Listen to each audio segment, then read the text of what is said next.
So today we're here to talk about the man with blinding speed, with power in both hands, and can triple and double up on either side. A nasty straight right lead and one of the best animated left hooks in the entire game for Captain Hook. We're here to talk about God's gift to Undisputed, God's favorite, Roy Jones Jr., aka Roy Jones Christ. Because in this game, Roy Jones Jr. was God, he was everything. And particularly for me, he wasn't he was like a character who felt like he could do no wrong. If y'all watched my other reviews on Undisputed thus far, when I reviewed Katie Taylor, yeah, I heard me say that. And I think this gameplay is going to showcase just that. But before we get into further depth of this gameplay y'all about to watch, please do me a favor, jab the like button and leave your thoughts in the comment section. And of course, subscribe and hit the notification bell. Now that we got YouTube Law out the way, look at that triple right hook, all from Roy Jones Jr. Now, Roy Jones Jr. in general, or Roy Jones Christ, whatever you want to refer to him as in this video, it could be RJC, however you want to refer to him. But Roy, his speed really made it so that it was hard to execute on Roy Jones Jr. Like, it was hard to do no wrong. You could pretty much plant your feet and just not throw so many power shots. And he was very much a fighter that was keep out. And of course, Nigel Benn being his only counterpart at the middleweight division, he was always hard to deal with, even if the player didn't necessarily know what he was doing. If you attempted to counter Roy Jones and he was still planting his feet and throwing in combination, slipping one shot was not necessary enough. It wasn't good enough, because Roy could still hit you with that second shot as you were preparing to launch a counterattack. So I figure when Undisputed drops full access to the game, not even early access, but he'll be a lot easier to deal with if you had a fighter who had greater reach. For example, let's say Bernard Hopkins or Thomas Hearns. Something at middleweight just has a superior reach, might make it easier to deal with. Now, one thing that we was all expecting during the beta was like Canelo to get dropped, and then we can kind of stat check Roy and see how good he will be. But of course, we'll have that opportunity to come during early access. Now, I just want to say a little bit something about RJC in this video. This was the first day of day 3 of the beta, so I was getting used to the stamina changes in the first 2 rounds, and I was one of those players who were timing power shots pretty well. As you guys can see from some of the stun animations we got and some of the rock animations we got here, I'm just putting Roy in a blender. He's just kind of moving which and ever way, and I was really surprised I didn't get the knockdown there.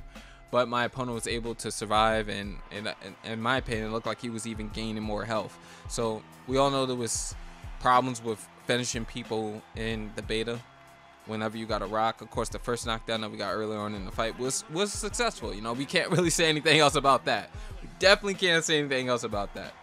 But after putting him a blender there and seeing how his health bar was kind of glitching, it was hard to tell what exactly was going to be necessary in order to put down the RJC across from me. But look at the speed on that lead left hook. It felt quicker than his jab, and honestly, the jab almost kind of felt like it was pointless to throw, because of course everybody knows Roy can throw the straight right as if it was a jab, and at times that felt like it was more effective than throwing the jab. But finding good opportunities to land with the straight or with the left hook felt great with Roy Jones Jr. Now, as I was saying, in comparison to my own style, I was timing a lot of power shots well, but I wasn't really the type of player to throw a lot in combination, unless if I literally just seen a big opening just to tee off of my opponents. So Roy Jones Jr. in general was not a good fit for the style I was crafting. So since there was all these changes to power shots and I started noticing the drain, like if you guys pay attention to whenever I throw a power left hook or something of that nature downstairs to the body, I was getting a shit ton of stamina drain, and it took me a couple of rounds to really start figuring things out. And funny enough, when I was testing stuff out during this patch, it was the only time I was dropping games, because it was counterintuitive to the style I was implementing pretty much throughout the entirety of my beta experience, and this patch notes it directly affected that. So, but as you guys can see on the cards here, we're definitely up big, and that's why I said when it came to Roy Jones, it felt like you can do no wrong. In general, it really did take me a while to figure out like how I could really use him, because I saw everybody, the meta, I don't even want to say it was the meta, but the majority of people were just using light attacks. I'm gonna call like power punches strong attacks, and light attacks, which would just be you normally pressing square or using the left stick without the power modifier button. But I saw the meta was to use light attacks with Roy, and honestly, I can see why. His speed was, oh my god. Like, if you guys just pay attention to the gameplay, look how quick his combinations come out, especially if you double up or triple up on the same side. Like, one of the things I noticed that a lot of Roy Jones Jr.'s players were doing was that, just doubling and tripling up on the same side, and it almost seemed counterintuitive to go left to right hand because it's just slower. But if you threw in combo, double straight, double jab, anything doubling up, amazing speed, blinding speed. Now, I don't know exactly how that affects his damage onto the opponent, because I don't think that's anything that we had enough time to study, and I didn't have like an opponent to talk about or talk with. And you know, that's obviously some stuff we're gonna do when early access drops. We will be able to lab the damage, but asking myself or seeing whether or not Roy Jones did more damage when he threw quicker shots or less shots, like, that's one of the things that I can't wait to explore when early access drops. So here it was like the game plan for me was really just to try to land the 1-2, pop him, and then just get out, because with Roy's foot speed, you can do that. And it almost kind of felt like, because he could play such a great keep out game, and we know Roy doesn't have the best chin, it made me question or not whether it was right to use loose movement,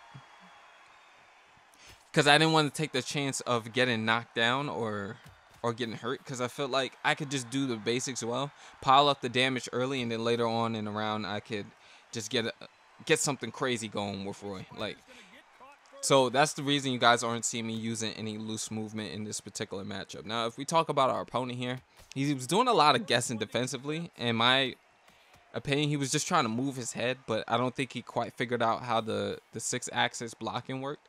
As you guys can see here, there have been times in the gameplay where I've been getting a lot of counters off of that. And another thing to talk about is just how Roy had the Philly show guard too. Super hard to penetrate, especially when you were tracing the opponent down.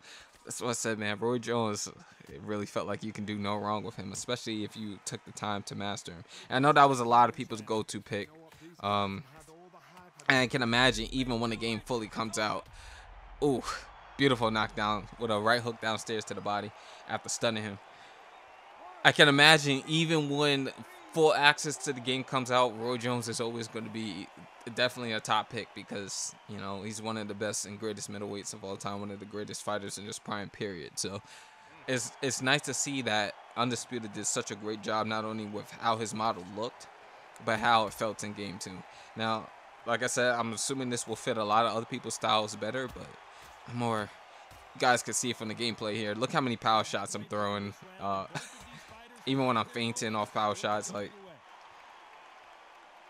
the directional punches is so rewarding. But I would say, if there are no changes, just look to double up with most of your shots on the same side, and then look to go from there, because you really don't need the power shots. It just has to be super clear.